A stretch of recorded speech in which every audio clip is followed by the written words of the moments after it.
And I'm Jim Longworth, and welcome to another episode of Triad Today, coming to you from the Senior Botanical Garden in Kernersville. We'll tell you more about them later on. And later on is when the roundtable shows up, and we'll get into all sorts of controversies with them, so we hope you'll stay tuned. Between then and now, some great information and guests coming your way. But where we want to start is talking about the very serious subject of breast cancer and the importance of mammograms. We have an expert in this field who's going to help us through this over the next few minutes. We are with Dr. Catherine Ansley. She's with Medical Oncology and Hematology at Atrium Health, Wake Forest Baptist. Welcome. Thank you. Thank you so much for having me. By way of Texas and Davidson, and you've been all over the place, but we're so glad you're at this place. Thank you. Yes, I've been at Atrium Health now for 7 years, so that's great.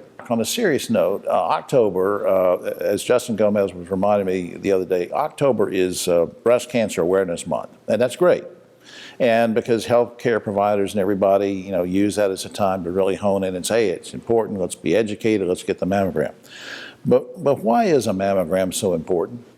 Well, first and foremost, we know that when breast cancer is detected early, it's much more curable. So 1 in 8 women will get breast cancer, and we all know 8 women around us. So if we can catch those at a much smaller size until they're bigger when you can feel them, we're much more likely to cure them, up to 99% curable in that. And I've heard women say, well, look, I don't want to do that. And, I'm only 40, I'm only 42, I'm only 39, whatever. Is there a specific age that folks should start getting a mammogram? Yeah, I think it's confusing because in the past, we said 50, but those guidelines have changed now. And we do recommend at age 40 that you start getting those mammograms. But also, if you have a family history, it might be sooner. So we recommend you talk to your doctor about that and kind of decide based on your personal risk factors, but definitely by age 40. Now, if someone is diagnosed with breast cancer, what should they know and keep in mind in terms of choosing a treatment center or a treatment facility? Well, I think it's really important to go to a place where you have providers or doctors like myself who specialize in breast cancer. There's a lot of places where you see an oncologist who does everything, but at Atrium Health Wake Forest Baptist, we have a team of doctors who only do breast cancer.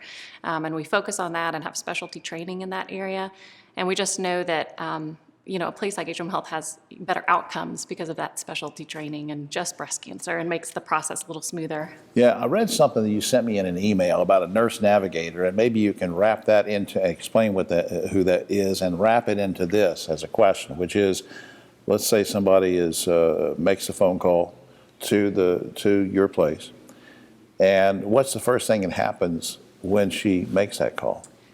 So now it's so easy to schedule a mammogram because you can make a phone call or you can make it online, get the mammogram. And unfortunately, if you do see something and there's a mass, they'll do a biopsy and they'll connect you right away with our nurse navigators now. So if you get that diagnosis of breast cancer, the nurse navigator will be assigned to you and will call you and kind of help you along that whole process from meeting with the team and getting all the appointments, because we know when you're diagnosed with breast cancer, it could be a scary and frightening time. And just having that nurse navigator who's assigned to you to work through the process and kind of answer any questions, and is only a phone call away, we think makes that process a lot smoother and less scary, hopefully. The same person, so you'd be dealing with the same person all along during the treatment. Yeah, all the way through. They're there to follow you from your diagnosis through your surgery and treatments, and even at the end they can help. They'll always be there for you to kind of help guide you. Well, guide me on this. I read somewhere something, I may get the initials wrong on this, that the cancer center that you work with at Atrium is NCI designated. Did I get that right? You did, that's right. What does that mean, and why is that important? So that's a National Cancer Institute, and there are only 51 in the country of those that are certified with that. So we're a comprehensive cancer center. And that's important because, we've been that since 1993 and been able to maintain that level, but mostly because we offer clinical trials and access to research that you might not get at other, community hospitals. So we know that patients who enroll on clinical trials tend to do better because they're getting that new, exciting treatment. Right. And we want to be able to offer that to our patients. I think that's great. The website we want to put up to schedule a mammogram, wakehealth.edu/mammogram appointment you can go to. Now, for more information, you can go to the general website, wakehealth.edu/breast cancer care, or call 833-773-3111. And Doc, I really appreciate what you do. We're so fortunate to have you up here. Thank you. Thanks for having us today. Will you come back sometime? Yeah, absolutely. All right. We'll be right back. Back now on Triad Today, and if you happen to be a business person who's looking to do a startup, or you're an eager entrepreneur, or even have an existing business and want to grow it, you know who your best friend in the world is? She's sitting right next to me. Once again, we welcome back to the show Karen Barnes, CEO of something called Agile City. Welcome back, dear. Thanks, Jim. Great to be here. For folks, again, and I always ask you this when you come on because I want to make sure people understand this if they just moved in the area. Give us a quickie on the mission of Agile City. So Agile City's mission is to help startups grow and create jobs so that we can create a more thriving, resilient, equitable economy here in Winston-Salem that's not so much focused on our legacy of manufacturing, but is really starting to move us into the next economy, which is knowledge and innovation. All sorts of innovation. Now, you emailed me something recently, and it said, you actually said, she writes eloquently, so we're living in an exciting time for economic development and startups. So I have to ask you, why is this an exciting time? Yeah, so listen, here's what's happening. The federal government has more money available than ever, $3 billion in grant money through the EDA this year. This is like once in a lifetime amounts of lottery winning money. So municipalities like the Triad are able to submit grant opportunities and grant submissions. And here in the Triad, we are working on one to go after that money. Well, what would you, not knowing how much of that money you might get, what would you do with it? Where could it go? Right. So the grant has some very specific requirements. So we're working with the Piedmont Triad Regional Council, which is 12 local governments. And we have all decided that we want to support our next generation manufacturing cluster here. So specifically auto, aviation, and So we're not forgetting about the traditional things. You know, we talked about innovation. Not at all. But that can be innovation in the traditional thing. That's exactly right. So we're currently looking at some projects around the Triad. For instance, the Nussbaum Center in Greensboro is submitting a proposal to redo their steel house, which is attached to their building for some small production runs for entrepreneurs. We're looking at a prototyping facility for furniture in High Point. And in Winston-Salem, we are taking a slightly different approach. We are focusing on health tech and med tech entrepreneurship around building out our regenerative medicine hub. Okay. Now, there's something coming up called Disrupt Winston, Saturday, October 9th. What's that all about? Right. So as part of Agile City, we have sponsored a startup grants competition called the Venture Winston Grants. And Saturday, October the 9th is our final pitch event. We've invited 15 startups to come and to compete for $750,000 in funding. And the winners will be announced October 15th. No, it's not going to be one winner gets $750,000. It is, we have money for actually up to 20 startups to get $50,000 apiece. Wow. In addition to moving to Winston-Salem for a year and being surrounded by a lot of entrepreneurial support systems and resources. Yeah. Yeah. My wife asked me to move to Winston-Salem, and finally she wants to stay in Kernersville. Now, I don't know what that meant. But anyway, up on Saturday, October 9th, Disrupt Winston, that's venturewinston.org is the website. Also, for more general information, you go to agilecity.ws, which stands for Winston-Salem. And a quick shout out to our good folks, David Mounts and his team at Inmar Intelligence for making all this happen. www.inmar.com gives you all sorts of information about David and his company. And to Karen Barnes, the best friend to an entrepreneur, thanks for doing this. I think that's my favorite title ever. Yeah, well, we're going to make that official. Awesome. Thanks. All right, we'll be right back after this. Back now on Triad Today, and this is what I'm going to call our international segment, because we have two lovely ladies, both of them hailing originally from different countries. On my immediate right, Tiffany Magna, Assistant Professor of Business, who hails originally from France, and we welcome you to the show. And Alma Grecic, who's Assistant Professor of Business at the Business School at Carolina University, coming to us from Bosnia-Herzegovina. Welcome. Thank you, Jim. I'm going to ask you both the same question just to start out. You don't have to take very long on this, just briefly, about your background and what brought you to Carolina University. So I'm born and raised in France, as you said. I moved to the US 8 years ago for my master at the University of Delaware and graduated last year from a PhD in economics. So I came to the university, Carolina University, because I really share the same vision of providing affordable higher education. I also really like the focus on diversity and the growth mindset of the leadership. So the school is investing in new programs, new courses, and new recruits. Yeah. Well, that sounds like a good commercial for the university then. What about you, Alan? I moved to the United States in 2009 to pursue my bachelor's. I graduated with a PhD in economics from the University of Miami last summer, and then I joined Carolina University. Well, in addition to what Tiffany has already mentioned, I would like to highlight the fact that we as faculty have a wide range of opportunities to create new and relevant courses for our students, and also we actively participate in program development. Also, our faculty and staff believes wholeheartedly in Carolina University mission to move the boundaries and create affordable education and high quality education, but at the affordable price. Right. Now, Tiffany, let me ask you about what kind of degree programs does the School of Business offer now? Sure. So we have the BBA, the Bachelor of Business Administration. So that provides students with understanding of business disciplines such as management, leadership, marketing, international business, and what finance. are the benefits of these programs and degree programs to the students? What do they get from it? Sure. They get, first, our programs are student-oriented. So we offer great flexibility in our programs. All of our courses can be taken in person or online, either synchronously or asynchronously, but the students also really gain valuable professional skills, business writing skills, oral presentation skills, teamwork, and leadership skills. Yeah, Alma, it seems like that I'm wondering how the shift in technology is changing the way that Carolina University and higher education in general is adapting to that. Any thought about that? Yes, for sure. Well, businesses have been changing and they have been disrupted in recent years, mostly by technological changes. Technology has changed the way we work, and the biggest concern is in the labor force displacement. So business schools have a huge responsibility. They need to shift the way they think and organize their programs. They need to create the programs that move beyond the theory and into the practice and mimic the world in a sense that are going to give the students the skill set to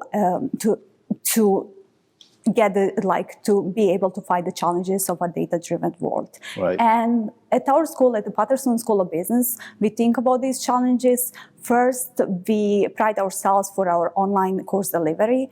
And also, we have, in addition to blended learning, we also implement the experiential learning. And thirdly, I would mention that we use the interdisciplinary course creation and delivery. For example, in our MBA program, we have a specialization in business analytics. Through this program, our students, they take classes in both in business and in data science. And as we know, there is a huge surge in jobs that requires both business analytics skills as well as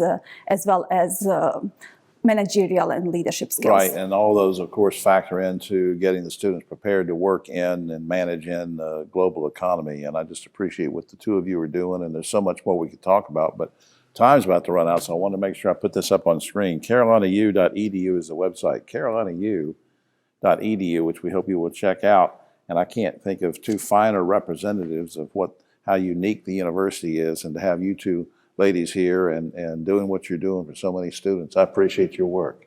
Thank you. Thank you so much. All right. We'll be right back. Triad Today, and no doubt everybody in the universe, which includes all around here, knows who Richard Petty is. He is the king of NASCAR and many other things. He's also the daddy of our guest, and she's been on the show before too, and we're always glad to welcome Rebecca Petty Moffitt. She's executive director of the Petty Family Foundation. Welcome back. Thank you for having me. There's some things I want to ask you about, some special events coming up. But before I do that, just for folks that might have moved into the area or don't know, just give a quick thing on what the mission of the Family Foundation is all about.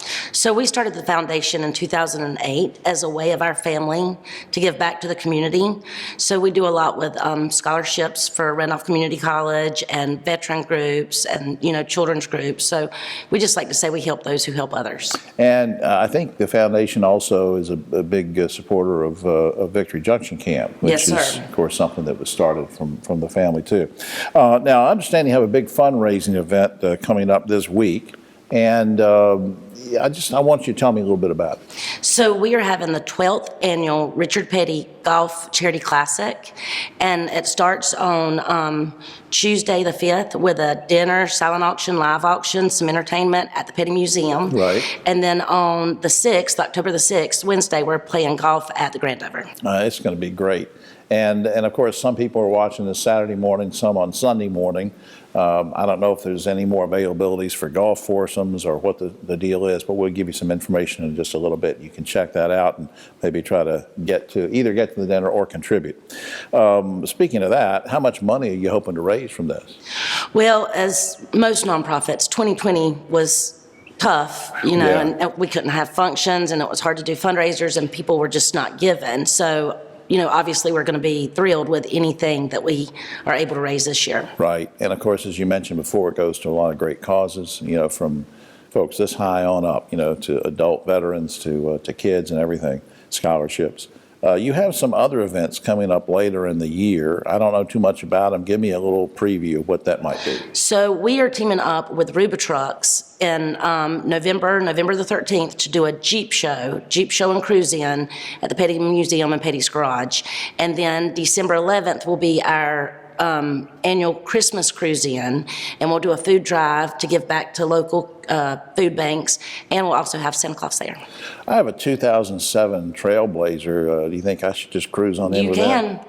When we do those kind of cruise-ins, anything and everything is I'm welcome. just afraid when your daddy sees my car, he's going to really want it and he'll take it from me. He because might. It's so special. Before time gets away, I want to remind everybody once again what Rebecca was talking about. The dinner is Tuesday, October 5th. And the golf is Wednesday, October 6th. And let me put up on screen for your information, pettyfamilyfoundation.org. I'm going to say that again. You can type in www.pettyfamilyfoundation.org. It tells you all about the foundation, what they do, some news about events, and you can make donations. So even if you can't go to some of these events, you can make donations that go to a worthy cause. We have just a little bit of time left, and I have to ask, of course, people always wonder about how your daddy's doing, and you said off camera that he's doing great, and we think of him often. But some of the folks may not know that your son Thad is following in the family footsteps as a racer. How's he doing, and what kind of racing is he into? He is in the ARCA division, and he's doing really good. He's like third or fourth right now on points. So, and we're about to wrap up the season, so he's going to end with a pretty good year. And we're working on Xfinity for next year, at least a few races. And say again how old he is and how long you're going to make him wait before he can move up? He just turned 21, and he's got to wait at least 3 more years. Yeah, of course, if you had your way, you'd make him wait about 30 years. Probably. Do you still get nervous when he drives? Not really. You know, not No, because I know the cars are safe. I mean, I've seen a lot, so I know that he's safe. Yeah. Well, I think he's a great kid, and we had him on a few years ago with you and your daddy. And will you bring him over sometime? Yes, sir. We can get an update. All right. Well, thanks for doing this, and also thanks again, seriously, for all the great work you guys are doing with the foundation. Thank you. Helping so many organizations with scholarships and kids and veterans. Please donate to that foundation and come to the events if you can. We'll be right back. Back now on Triad Today, just about time for the roundtable, but a quick shout out to our good friends here at the Senior Botanical Garden in Kernersville. Check out their website. Check them out. Come out here, have your weddings, receptions, and book all sorts of things here. It's great. It's also great whenever these three guys are here with me. On my right, but always the political left, Ogie Overman, the great broadcaster and journalist. Speaking of a great broadcaster and public servant, honest Dave Plyler is socially distanced behind us. He, of course, is chairman of Scythe County Commissioners. And Keith Granberry, founder of Helping Hands Consultants, is with us. Guys, let's get going. According to the North Carolina Secretary of Commerce, if you quit or are fired because you refuse to have a mandated vaccine, you're not going to get unemployment benefits. You okay with that, Ogie? Perfectly okay with it. No problem at all. All right. Dave. As we record this, if you read the Winston-Salem Journal, 175 people have learned that the people who run Novant were serious about that, and I agree with them. No unemployment benefits. Keith, what do you think? I think if you get fired, you should get unemployment benefits. This is not mandated by the president or anyone. So how are you going to fire someone for something that's not mandated? You should get unemployment if you're fired. Well, if you quit, if it's mandated that you get, the thing is though, if you're mandated that you have to get a vaccine or you get fired. You mean by the company? By the company. I still say that it's still going to be some legal issues going on with that. Before it's all settled. Yeah. Okay, speaking of vaccines, some Tanger Center patrons were a little surprised to find out that when they say you have to prove that you've been vaccinated, that decision's made by the performer of that particular concert, not by the Tanger Center. Guys, would you like to see Tanger and any other venue like that be the ones to make across the board, got to show the vaccine? Ogie. Yeah, I heard that a couple of weeks ago. I was a little bit surprised. Rhiannon was the one who said, I want everybody at my show to be vaxxed. But yeah, I'm not really, I wish a venue would do it. I don't know why they don't. Dave, should every venue require vaccination proof? It depends on the situation, the time, the climate, the culture, a lot of things that go into that. But at this point, if you don't get the shot, there is a good chance that you will get the disease. Then you lay in bed with a chance of dying and saying, did I make the right move? Pretty serious thing. Oh, Keith, yeah. should it be up to the concert people themselves or the center?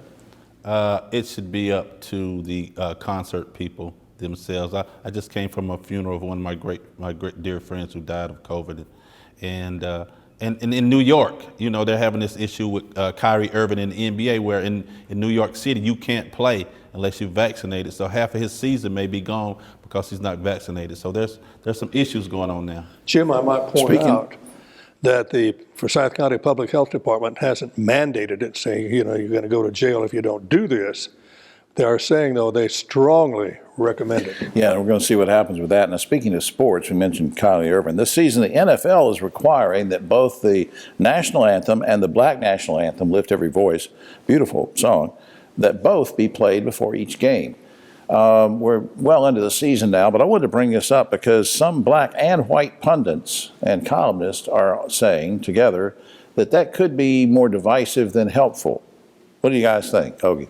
I've heard that. I got in an argument with a friend of mine about that very thing, but I'm okay with it. He thought it would be divisive. I think it's a beautiful song to begin with, and I just don't see the problem with it at all. Having two national anthems divisive or helpful? It's already being done, and that's just the way it is. So the question is, how are you going to stop that? And I don't think you can. So you think it's here to stay? Sir? You think it's here to stay then? Oh, absolutely. Keith? I don't see no problem with it, 400 years of slavery, but they should do more stuff with people in the NFL, like Colin Kaepernick, who's been out of the NFL blackballed because of his stance. Why don't we have real actions instead of the anthem? While the anthem is good, I think real action is definitely Well, needed. it's just like with Congress. They like to pass things and vote on things that are easy to do, but not necessarily solve the problem. You're right, Keith. Once again, right-wing North Carolina Congressman Madison Cawthorn has been caught with a weapon and once again escaped punishment. You know that twice before he had a gun in an airport. They didn't do anything to him.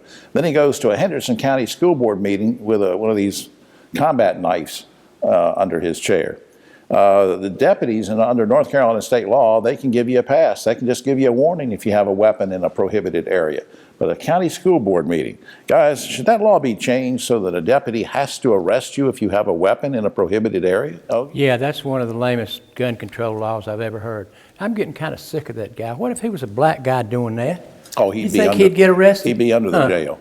Dave, should congressman or not, should you be arrested for carrying weapons in a prohibited area? Absolutely.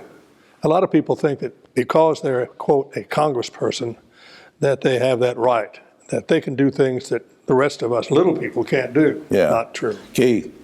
He definitely should be arrested. Absolutely. Something's wrong with that guy, isn't it? Absolutely. Yeah. There's something wrong with it. We've talked about term limits on this show before, but not about age limits. I was thinking about Senator Chuck Grassley, who at 88 years old says, yeah, I'm going to run for re-election next year in the Senate. At the end of his 6-year term, he would then be 95.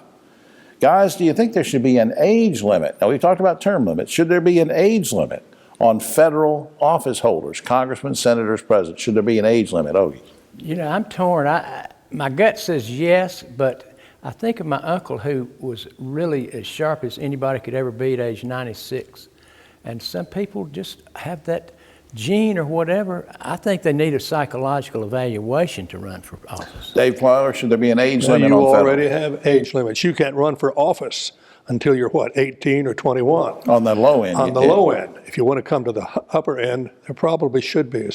I can remember the South Carolina State Senate. Strom Thurmond. Strom Thurmond in a wheelchair in Yeah. the halls of Congress. I know it. Very quickly. Keith, what do you think? Age limit? No, I think we should have health limits, but not age limits. They need to make sure the mental piece is intact. All right, finally, guys, there's a hot new item for keeping cool. It's selling an ice cube mattress topper is what it's called. Keeps you 10 times cooler at night. Guys, is your bed too hot for you? And would you ever put ice cubes in it, Ogie? I hope that's a real thing because, yeah, it would help my wife a lot. It really would. Yeah, I mean, Dave Plyler, or I always think that this man on my right is really cool. Keith, is your bed too hot? I'm too hot. This man is too. I can attest to that. I can attest to it. Well, that's all the time we have. Oh, except for this. A high school, guys, I don't know if you knew this, a high school in Lake Norman had to close early last week because a skunk got in the building and sprayed everything. Quote, that'll teach them to wear a mask, said the skunk. Sort of COVID related. All right, for all of us here, I'm Jim Longworth. We'll see you next time. We're going over to check Keith's mattress out.